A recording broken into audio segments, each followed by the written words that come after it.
Well, that's just the way it is. I just suck. In my head.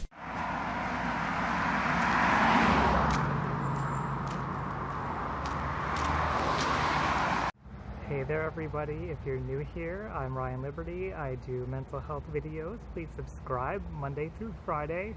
Although lately I kind of like skip a day here and there, so hopefully my subscribers forgive me.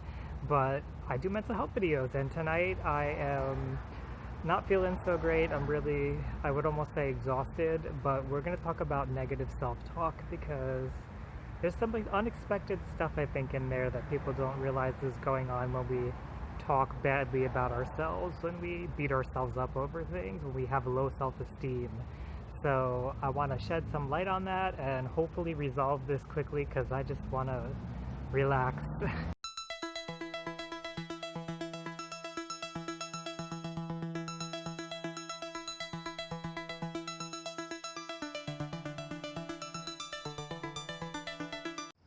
Okay.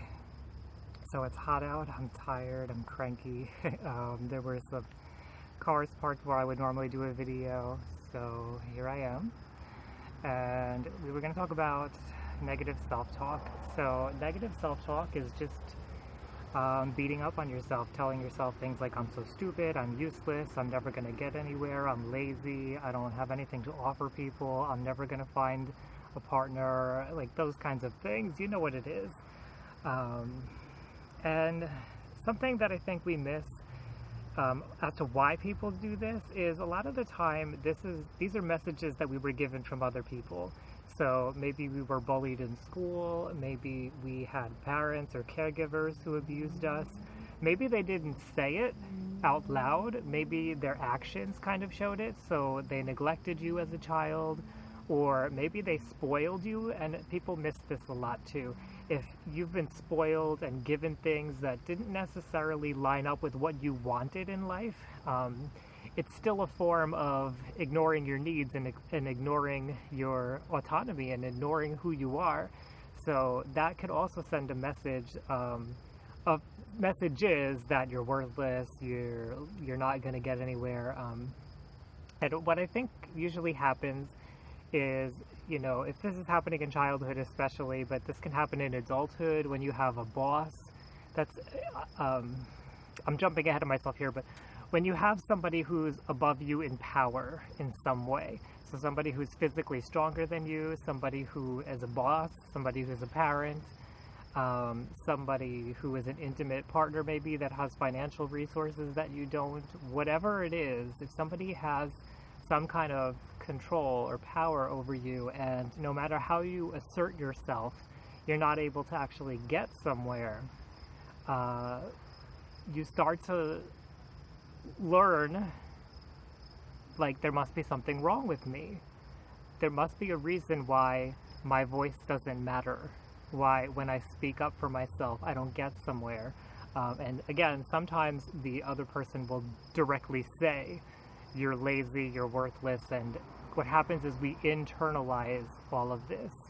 You know, some people will externalize, and that's not the focus of this, but externalizing would be thinking everybody else is awful, everybody else is somebody to be judged and feared and have anger towards, but a lot of us internalize it, and then once that person's no longer around, or of course even while that person is still around, but you will see it continue after they're gone. So maybe we move out of the house, so we're no longer around our parents, or maybe we've quit that job with that boss who we never seem to be able to get anywhere with. And once that happens, you still have this voice inside of you saying, well, you're lazy, you're worthless, you're not working hard enough, you're not doing enough, you're not good enough as you are. And that eats away at our self-esteem. But there's some hidden benefits to it that I think we also overlook. And you might say benefits, why would somebody have a benefit from beating themselves up? But there are benefits, so I'm going to see if I can find another place to talk, and then we'll talk about the benefits of negative self-talk.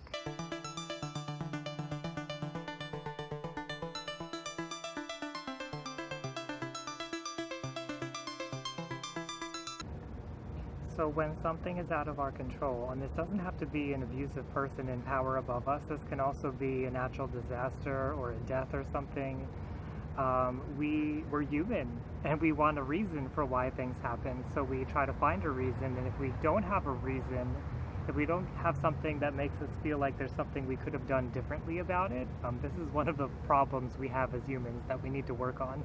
Not everything has a reason, but if we don't find some reason, we will turn it against ourselves, and we will take back the control with ourselves. The light went out.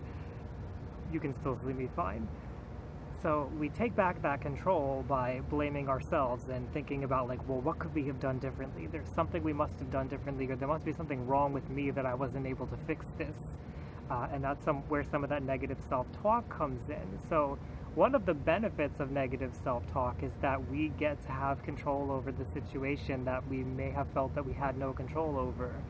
And it's not something you normally would think about. You think you're just beating yourself up, but part of the reason you're beating yourself up is because it gives you a sense that there was something that you could have done, and it gives you a little, it's kind of backwards, but it gives you a sense of having more power than you would have had.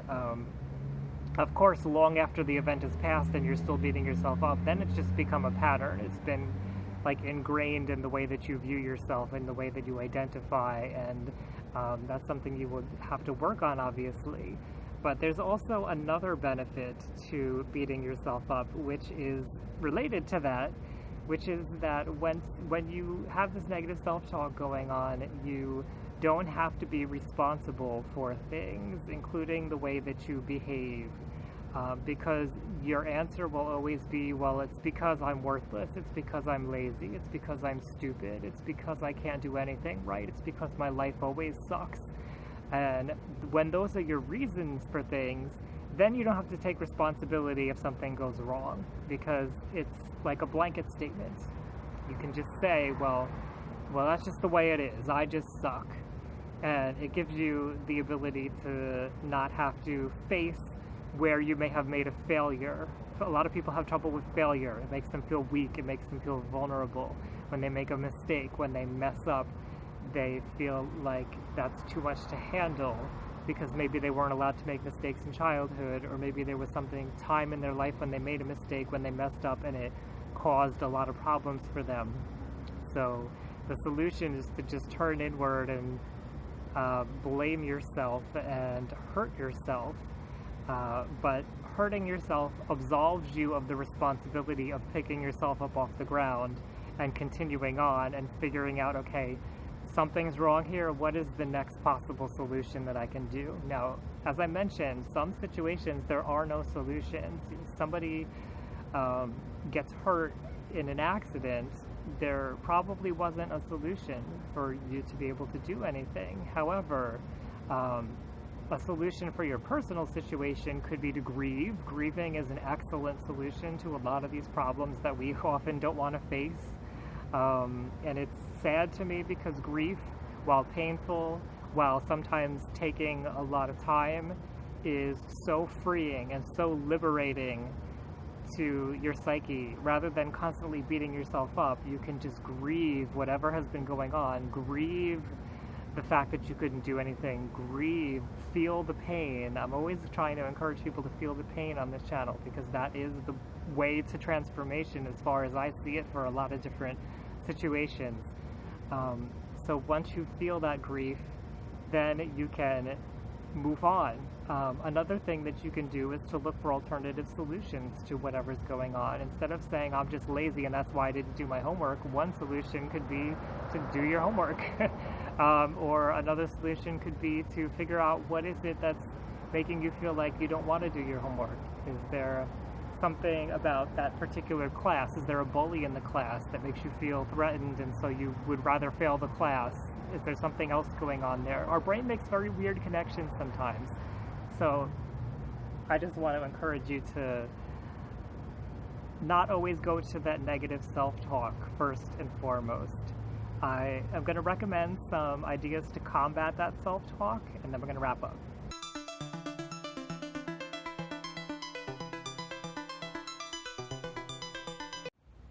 So what can we do about negative self-talk? There's a lot of things that we can do. For one thing, we can catch ourselves in the moment when we're doing it and stop it, even if that means we have to think over and over again, like stop, stop, stop, stop, stop, stop, stop, stop. Anything to just interrupt the negative thoughts. I've done this before in the past, so don't think it's like some crazy, wacky thing. I have definitely done this many times in my life where I've just been like, stop, stop, stop, stop, stop, stop, stop. Especially for people who are impulsive and their thoughts just kind of like race and go.